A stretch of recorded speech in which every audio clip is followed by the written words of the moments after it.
The challenge, the opportunity to connect. The 1960s, a time of imagination and change, a time of anger and fear. The 1960s, a program called Challenge. Good evening, ladies and gentlemen. Looked at our connections, our divisions, through the lens of faith.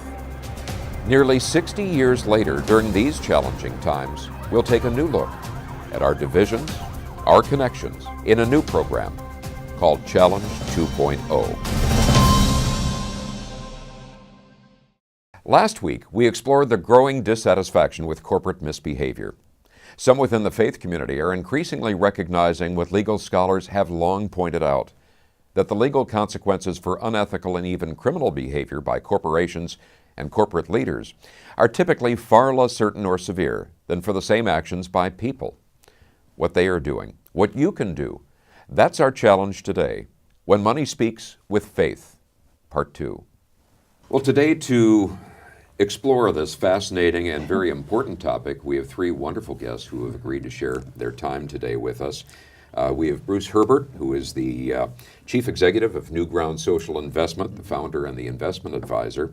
Dr. Mark Cohen, professor in the Departments of Management and Philosophy at Seattle University, and Sister Judy Byron from Adrian Dominican Sisters and the director of the Northwest Coalition for Responsible Investments. Thank you each for joining us again today. Thank you. I think one of the statements that we hear, and I'm curious about your take on that, is that every purchase is a vote, an ethical choice. Do you agree? And if so, and we'll just look at the consumer side of this, what responsibility does that suggest? The consumers do have a choice with where they spend their money and on what sorts of products, and that can have tremendous power, particularly for consumer-facing brands.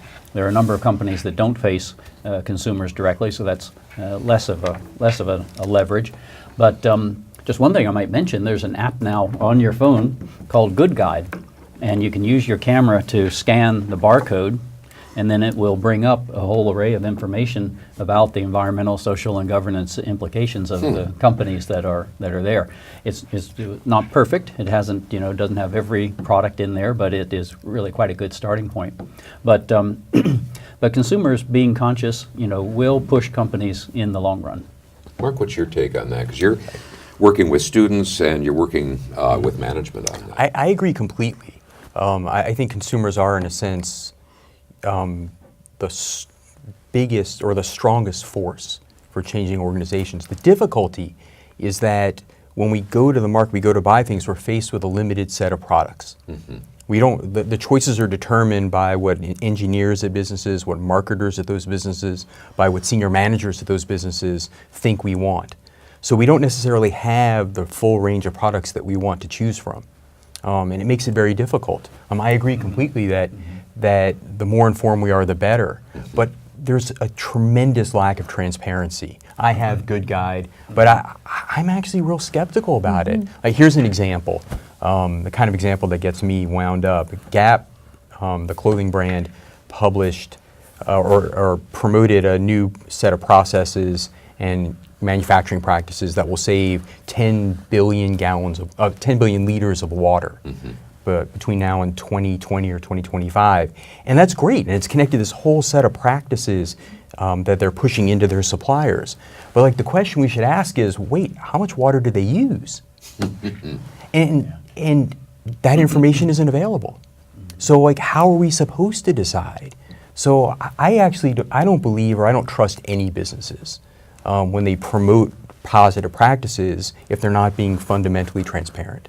I think transparency is really, really limited, and that makes it hard. It's like a catch-22. I want to be responsible, but I don't necessarily have the data that I need. And a lot of the Good Guy doesn't know how much water Gap uses. That stuff's not made public.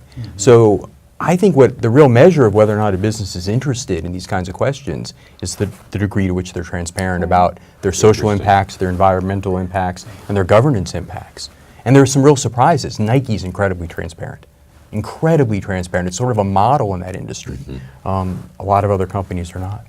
Judy, what's your take on that? I agree. And the thing is, sometimes we're criticized for some of the companies that we will sit down and talk to and work with. And I always say there's no perfect company. So you know, if you were going to buy your food and clothes and everything from a perfect company or your electronics, you wouldn't have anything because no one's doing everything right. But I think, you know, what consumers are doing is pushing the companies to do more right. And I think they want to, the companies, but, you know, there's a cost to it, et cetera. But I agree. I mean, you see something, for example, the example you gave with Gap, and then you see something else about the company that isn't right. But more and more, you know, we're getting companies, we're pushing them to be transparent, to be reporting, and trying to let them see that, you know, they'll get more credit by saying we're doing this right, but we still aren't here on this, that they'll get more credit from the consumer. And, you know, I think younger people are paying more attention. Out of our center, we do webinars for 7th and 8th graders on human trafficking, modern day slavery, and the kids are just, I mean, they'll write letters to the chocolate companies saying, I'm not going to eat any more chocolate until you stop letting those kids, you know, do that. So, now that brings up an interesting question, and that is, we're talking about what this demands on the part of consumers and what some of them can do. But when I always like to say, you had Descartes saying, I think, therefore I am, and nowadays it seems to be I consume, therefore I am. There seems to be that measure. Is it realistic to get the large body of consumers to actually make these changes? Mark, what's your take on that? That's a really hard question. There's someone who's written about this, who thinks that consumers can't figure all this out. What we need to rely on are certifications, sort of like the one good guide. Sure. And I think that makes a lot of sense. It makes a lot of sense. But again, like, are businesses being transparent with the people who are constructing those guides? And I mean, the example I think of, and it's a sad example, but up until the Deepwater Horizon oil, the explosion at the oil rig in the Gulf of Mexico, and the big spill, BP was widely seen as this amazingly progressive company. And then all of a sudden, this terrible accident happens, and then people went and actually looked at the data. So the data showed that something like 95% of the OSHA violations in that industry over the 3 to 5 years before that, I can't remember the exact number, were BP violations. It was clear that the organization was running terribly unsafe oil rigs. It was clear, but no one had looked because people had bought the PR that they were now beyond petroleum. So these things worry me a lot. So I really want to see data much more than pictures of happy consumers. And when I go look at these things, what I mostly see are pictures of happy consumers and happy factory workers. That's an important point. And I mean, the true bottom line, I think, of social investment, responsible investment, is transparency and accountability. Because if things are transparent and people are held accountable for the actions that the companies take, then we'll see some substantive change. Because Judy's right. Companies, rather, are made up of people, and present company accepted. None of us is perfect, so it's not surprising that the companies aren't. And there is just an issue about data overload. I mean, if a label could contain everything that was germane to that product, it probably would need to have a little, you know, attached cart to hold it all. And people don't know how to decide. And then, of course, we have, you know, the companies are fighting labeling laws that would mandate disclosure of a variety of important things. And then if a third-party certification comes up, initially companies do everything, generally speaking, they can to discredit it, and then set up their own, even more eco-friendly sounding, you know, in title, but actually just pushing the corporate line. So there's a lot to happen that needs to happen, and yet there are many things that are happening, and I feel like, you know, we just don't live in a perfect world. There's no question about that, and these are the cards that have been dealt us, and we have to play them. And is part of the problem that we are focusing less, or corporations focusing less, on long-term gains and development of their brand, their business, and focusing more on short-term? What's your take on that? I don't think, well, I think there's a deeper issue, or there's an assumption that sits underneath it, which is that business is about money and that management is about profit. That, I think, is the more fundamental question. And if you believe that, it doesn't matter that much if you're managing towards short-term versus long-term outcomes, because you're still managing to a profit number, and those kinds of that kind of concern, or the prioritization of profit and shareholders over other stakeholders, pushes management to make kinds of decisions that will be, from my perspective, dangerous and counterproductive, whether or not you're thinking short-term or long-term. And the question is, how do you change that? And I work a lot with students on this view that the task of the CEO or the task of the firm is to maximize profit. This is a view that has a history. It's not a natural truth about the world. It's not like a truth in physics where we go out and we study. This view was invented by an academic, a group of academics in the 1970s. And before that, people thought, like the quote from the previous segment about General Motors, that people running businesses had a broad set of obligations to the community, to investors, to employees, and all this had to be taken into account. This view shifts in the 1970s, and it shifts in response to a reconceptualization of finance and how finance should be thought of from a corporate perspective. And the thing what I try to work with students is to push back and say, well, wait a minute, there are other ways to think about this. And there are actually lots of examples of businesses that don't think that way. They earn a profit, they think profit matters, but it's not the only thing that matters. Could you give us an example of that? Let me give you a general example. Okay. So there's a management professor in Boston who's written about this, and she describes what she calls a good job strategy. And she documents these businesses that have been able to create operational strategies that enable them to invest in employees, pay their employees significantly above what the competitors pay, and then they outperform. So these examples of convenience store employees who make $70,000 a year. Wow. And you think, this is impossible. This is an industry in which it's low-skilled labor, and what you have to do in order to be profitable is drive down labor costs. And she shows the opposite, that by certain operational strategies, by adopting these strategies, these businesses operate in a fundamentally different way.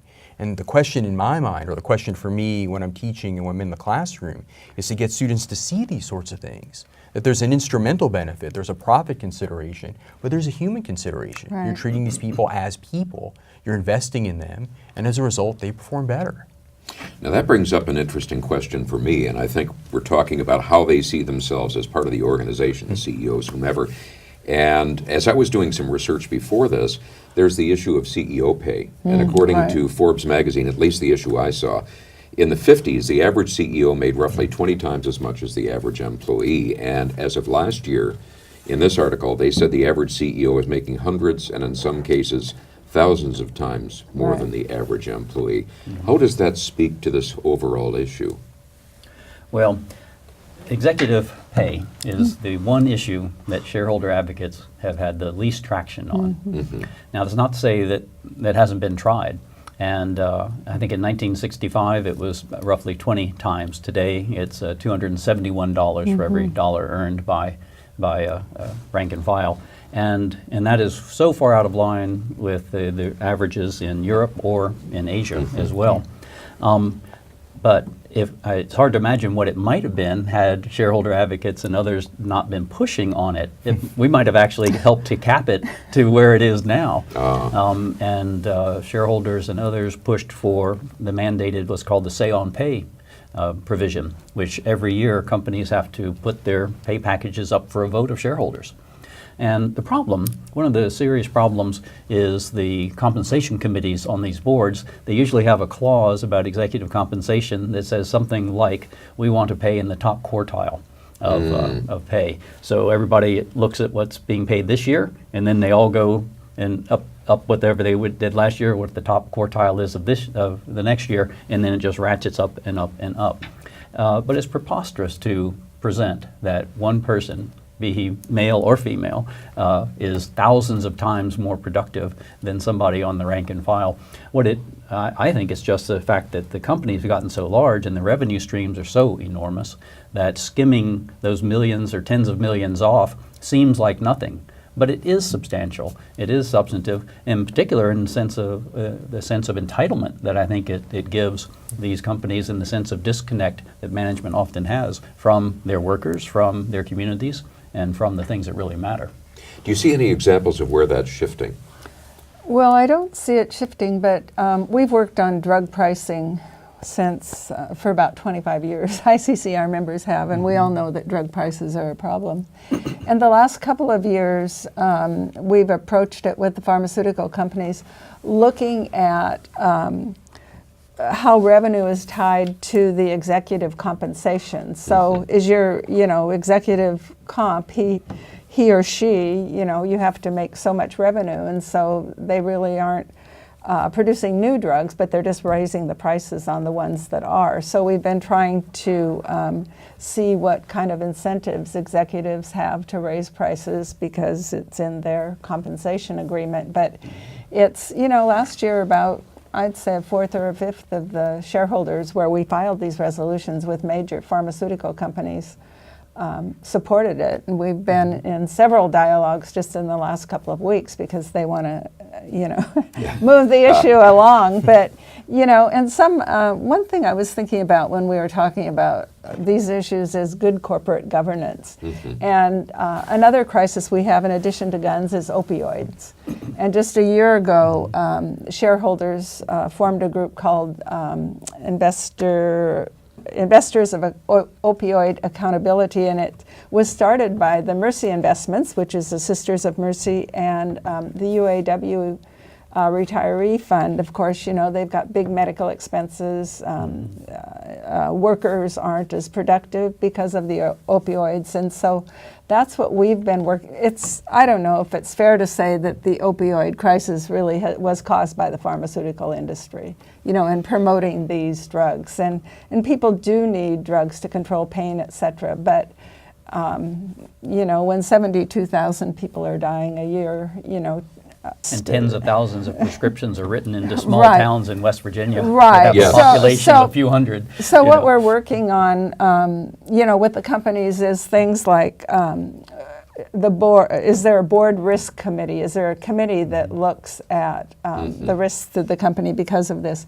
We're looking at clawback. So if you had an executive who made big money because you sold lots of opioids and he or she got a big payout, can you claw back that money? It's a corporate governance thing. Also how they're lobbying Congress, et cetera. But this issue is just, they say it's going to make the tobacco industry and all that went on with the settlements with the tobacco industry look like a walk in the park, because there are over like 1,000 lawsuits that have been consolidated against these companies because of how they promoted these drugs and what happened. So, As we're looking at that, it strikes me that there are a couple of different additional angles we have to look at. Number one is making the information available. Right. And we've seen media consolidation and very often a reduction in the ability of reporters to spend time Right. digging. There have been efforts to go ahead and limit the ability of joint action lawsuits. What are we fighting against there, and what's your sense of the prospects long-term for being able to address some of these issues? We often describe responsible investment as a stool that has three legs. And the one leg is screening, and that's avoiding companies that are doing less things that you find questionable, or investing in companies that are doing better than the field. The second leg is community investment, microcredit lending. That's what Muhammad Yunus won a Nobel Peace Prize for in 2006. and impact investing. And that's also impact investing, a newer name for the same kind of idea, direct investment. And the third is the shareholder engagement that we've been talking about, using your rights to actually talk. That stool rests on a floor, and that floor is policy work. And there's been a lot of action in that regard in the last 2 years. Because a coalition of business interests have essentially tried to wipe away the ability of shareholders to file a shareholder proposal. Last year, the so-called Financial Choice Act would have utterly eviscerated what Sister Judy and I and many others like us are doing. And that is still happening now. The Business Roundtable, the National Association of Manufacturers, and the U.S. Chamber of Commerce have formed together to call it a very misleadingly named Main Street Investors Coalition. There's not a single Main Street investor in it. Initial funding was $6 million, and they hired an executive director who did not pass a Trump White House security clearance. And so they're putting forward all of these ideas, trying to minimize and dissuade. And so their focus now is on the Securities and Exchange Commission, because there's a new chairman there, Jay Clayton, and they're trying to convince the SEC to impose a whole host of additional restrictions and requirements that could try to silence the investor voice. So so far, so far, knock on wood, we've been successful in holding back the worst of all these things, but the pressure is still there. You're talking about a lot of big organizations, Chamber of Commerce, et cetera. As you look at the future leaders that are coming through programs such as yours, Mark, do you get a sense that more and more of the students are looking at this not just as a way to make a lot of money, but to express their deeper values? What sort of sense do you have, and how do you go about changing that culture then? At Seattle U, we're fortunate because I think it's an environment in which these kinds of conversations can take place. And I think for the most part, students feel like they need permission to think about these kinds of things. So typically students will enter, and again, they're absorbing this dominant narrative that business is about money. And they think that in order to be taken seriously, to be taken seriously in their careers, in order to succeed in the classroom, they have to think this way, they have to talk this way, they have to act in this way. And creating space for them to feel otherwise is difficult. I mean, I'm pushing back against a narrative that some of my colleagues in other disciplines are actually advocating. But I do think that there's a desire to be different. There's a desire to act differently. There's a desire to have space, but the students don't know how to do it. They're afraid to do it because they're afraid it will pull them out of, the job market. And they're afraid that other people will tell them they're doing something wrong. Do you have any success stories that come to your mind of former students that come back and you're saying they got it, they're having an impact of that sort? Yeah, I feel uncomfortable talking about specific students in this Obviously public can't way. names, no. But yeah, I can think of all sorts of examples. Maybe my favorite one is a student who worked at a big manufacturing company. He was an executive MBA student, and our executive MBA program, the students do a capstone project at the end. And for his project, he went to his company's biggest competitor and convinced them to jointly fund a lab at a university that would develop a technology they needed to eliminate dangerous chemicals from one of their products. And it's this amazing thing, right? Because he went to their biggest competitor and they agreed to jointly fund this research lab. Wow. And all this happens outside of everyone's awareness. And when he first said that he was going to do it for this class, I thought it was great. And then my view when I teach this class is that students should come up with their own projects. I'm an advisor or a coach. And then he called me like a week later and he said he was telling his coworkers about it and they thought he was crazy. and he wanted to change his mind. And I told him that I wouldn't let him. And it's the only time in teaching, like, you can't. And like the worst case scenario is you try, you fail, you write a paper about what went wrong, and I promise you will get a good grade. And then it didn't look good, and then right up to the last minute we were worried, and then literally like a week before the class ended, like they signed. Interesting. So as we wrap up this discussion, because again, we've sped along toward the end here, what I'd like to do is essentially flip the sides of the table, and that is with the viewers out there, what point have you not been able to make that you'd like to make, or what advice, suggestion would you like to offer them? Sister Judy, we might begin with you. First of all, if they are shareholders, if they have retirement funds, et cetera, that they're responsible, that they vote their proxies.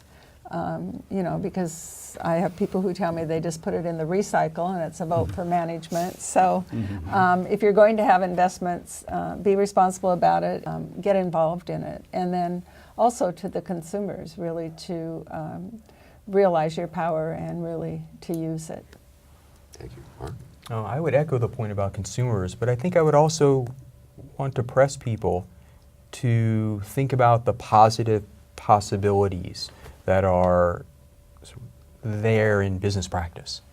I think business can be a tremendous force for good, both socially and environmentally, but also, I mean, it's a strange thing to say maybe, but the workplace is one of the areas where we experience community. And it's a place in which business can have this really positive effect on building that in society. So I think we should see all these things as, I think the positive potential is easily lost in the kind of conversation we're having where we're worried about these negative impacts. And to keep that in mind and to push toward it. Thank you. I believe that individuals do have more power than they think, and part of that is understanding where their power derives from and how to effectively use it. There are 5 stakeholders, major stakeholder groups. You have your shareholders, you have your workers, you have the communities around the plants and the operating facilities, you have society at large, and you have the environment. And the idea of shareholder suzerainty, or everything has to go to the benefit of shareholders, is taking these 4 in a context, and without that context, the shareholders suffer significantly, and stripping everything away, all rights and prerogatives and privileges from this 4 and giving it to them. So if people understand that, and then we'll have a different quality of confidence and voice when they go to their supermarkets and make purchases, when they write letters to companies, when they talk to legislators. It's the awakening of the general consciousness that really needs to happen. And social media has both the power to distract and also the power to inform. And so our hope is that we'll see positive, much more positive uptake in that arena. There is so much more we'd like to talk about. So Round 3. we are going to do a round 3, I promise that. And we're going to invite each of you back. I hope you'll accept that invitation. But thank you, each of you, Judy, Mark, and Bruce, for joining us today. And we thank all of you for joining us and hope you'll tune in again next week for the next episode of Challenge 2.0. Thank you.